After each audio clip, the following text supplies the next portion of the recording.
So we're editing and curating our memories as we go. Some of that's a little bit self-protective, probably.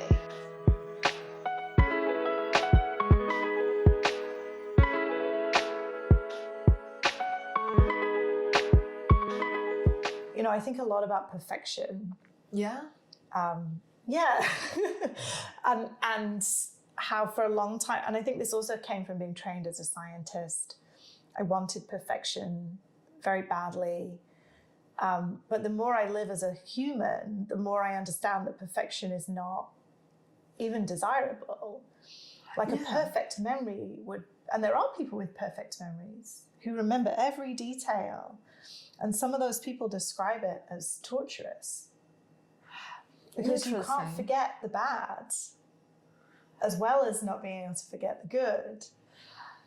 So we're editing and curating our memories as we go. Some of that's a little bit self-protective, probably. Trauma response.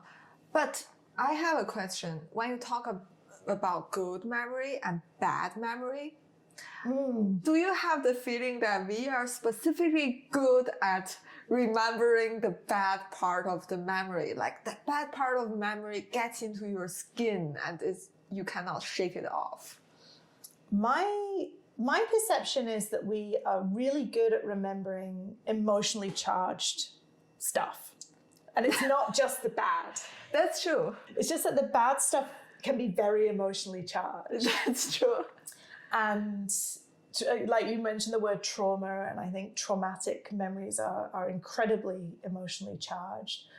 And there's a phenomenon in psychology known as one-trial learning, which is where something is a little bit like the breakfast thing, right? Yeah. You can learn something so powerfully that it only takes one experience of that thing to learn them. And in the lab, quite famously, the most powerfully learned things that can be learned is in one trial are negative. So for example, if I walk into a new space and I get an electric shock, I'm always going to react to that space. I'm probably going to avoid it. I may not know why I'm avoiding it. Yeah. But my brain and body will remember.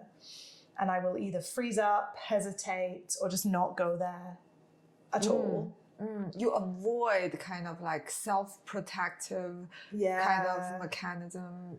Yeah. Yeah. And sometimes that's not possible, right? Memory is so complicated that we can also have traumatic memories that follow us around and intrude into other spaces. Or the traumatic events that happens that we don't even realize that it's a traumatic event. And then asking myself why I'm not going there.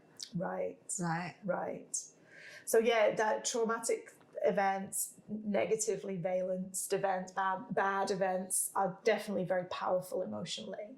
But we do also remember other emotionally charged moments. So we often remember like first kisses, holding a baby for the first time, like getting great news, like being given a promotion or winning an award. We often remember those too.